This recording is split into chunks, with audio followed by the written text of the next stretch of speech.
गुरु प्यारी साध संगत जी, नमस्कार जी। आप सब कैसे हो?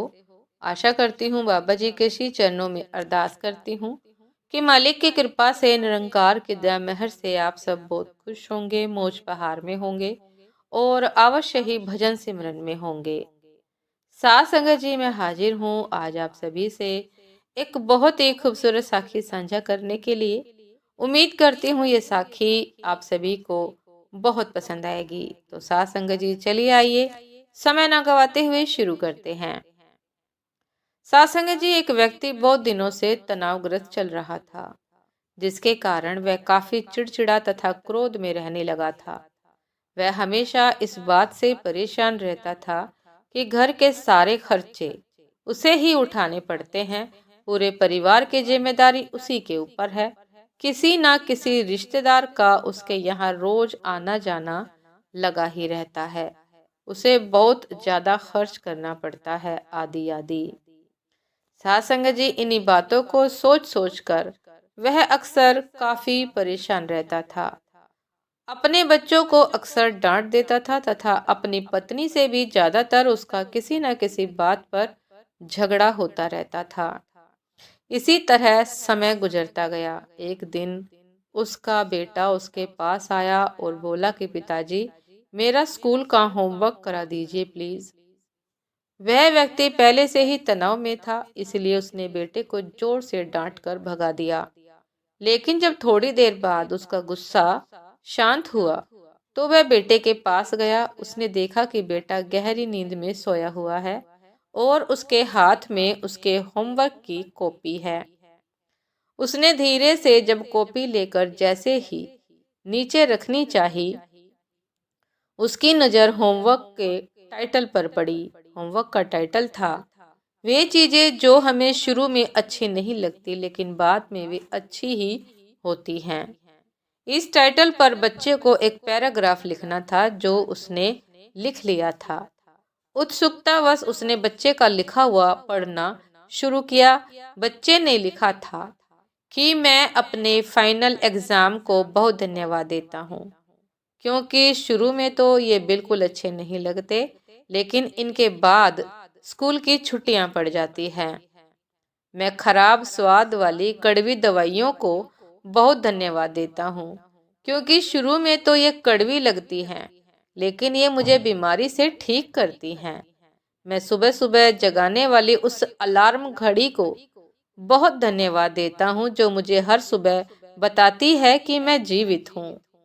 मैं संसार को मैं संसार के मालिक को भी धन्यवाद देता हूँ, बहुत धन्यवाद देता हूँ, जिसने मुझे इतने अच्छे पिता दिए, क्योंकि उनकी डांट मुझे शुरू में तो बहुत बुरी लगती है, लेकिन वो मेरे लिए खिलौने लाते हैं, मुझे घुमाने ले जाते हैं और मुझे अच्छी अच्छी चीजें खिलाते हैं।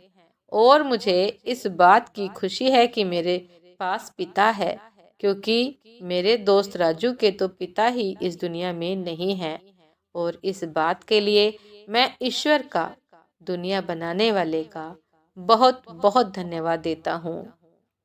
बच्चे का होमवर्क पढ़ने के बाद वह व्यक्ति जैसे अचानक नींद से जाग गया हो। उसकी सोच ही बदल गई। बच्चे की लिखी बातें उसके दिमाग में बार बार घूम रही थी, खासकर वह अंतिम वाली लाइन। उसकी नींद उड़ गई थी। फिर वह व्यक्ति थोड़ा शांत होकर बैठा और उसने अपनी परेशानियों के बारे में सोचना शुरू किया। मुझे घर के सारे खर्चे उठाने पड़ते हैं, इसका मतलब है कि मेरे पास घर है और ईश्वर की कृपा से मैं उन लोगों से बेहतर स्थिति में हूँ जिनके पास घर नहीं है। मुझे पूरे परिवार की जिम्मेदारी उठानी पड़ती है, इसका मतलब है कि मेरा परिवार है, पत्नी, बच्चे हैं और ईश्वर की कृपा से मैं उन लोगों से ज्यादा खुश नसीब हूँ जिनके पास परिवार नहीं है और वो दुनिया में बिल्कुल अकेले हैं। मेरे यहाँ कोई ना कोई मित्र या रिश्तेदार आता जाता रहता है, इसका मतलब है कि मेरी एक सामाजिक हैसियत है और मेरे पास मेरे सुख दुख में साथ देने वाले लोग हैं। मैं बहुत ज्यादा खर्च करता हूँ, इसका मतलब है कि मेरे पास अच्छी नौकरी है और मैं उन लोगों से बेहतर हूँ जो बेरोजगार हैं या पैसों की वजह से बहुत सी चीजों और सुविधाओं से वंचित है। हे मेरे भगवान, तेरा बहुत बहुत शुक्रिया। मुझे माफ करना, मैं तेरी कृपा को पहचान नहीं पाया। इसके बाद उसकी सोच एकदम से बदल गई। उसकी सारी परेशानी, सारी चिंता एकदम से बदल गई, एकदम से खत्म हो गई। सारी परेशानी, सारी चिंता का अंत हो गया। वह एकदम से बदल गया। वह भागकर अपने बेटे के पास गया और सोते हुए बेटे को गोद में उठाकर उसके माथे को चूमने लगा और अपने बेटे को तथा ईश्वर को धन्यवाद देने लगा।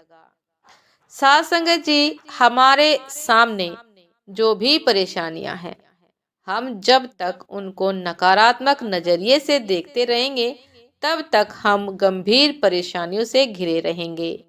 लेकिन जैसे ही हम उन्हीं चीजों को, उन्हीं परिस्थितियों को सकारात्मक नजरिए से देखेंगे, हमारी सोच एकदम से बदल जाएगी। हमारी सारी चिंताएं, सारी परेशानियां, सारे तनाव एकदम से खत्म हो जाएंगे और हमें मुश्किलों से निकलने के लिए नए नए रास्ते दिखाई देने लगेंगे।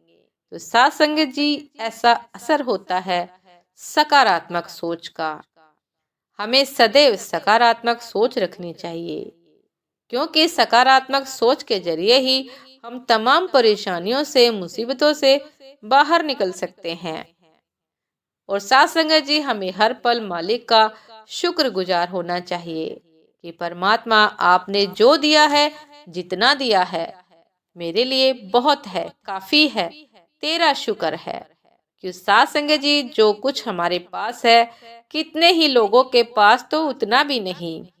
इसीलिए इसी सोच को, इसी सकारात्मक सोच को मद्देनजर रखते हुए सदैव मालिक का, निरंकार का, सतगुरु दातार का धन्यवाद कीजिए, शुक्रिया कीजिए। उम्मीद करती हूँ साथ संगत जी कि साखी आप सभी को बहुत पसंद आई होगी। यदि पसंद आई हो साथ संगत जी, तो लाइक, कमेंट, शेयर करना ना भूलिएगा। चैनल पर जो भी नए हैं, कृपा करके सब्सक्राइब कर लीजिएगा, ताकि चैनल पर मिलने वाली सभी शब्द साखियों की अपडेट आप सभी को समय पर मिलती रहे। साथ संगत जी, आप हमें इंस्टाग्राम पर भी फॉलो कर सकते हैं। इंस्टाग्राम का लिंक डिस्क्रिप्शन बॉक्स में दिया गया है। आपसे फिर मिलते हैं साथ संगत जी, एक नई शब्द साखी के साथ, एक नए विचार के साथ। तब तक के लिए दासी को आज्ञा दीजिए। नमस्कार जी। सदा खुश रहिए, मुस्कुराते रहिए, भजन सिमरन करते रहिए। नमस्कार जी।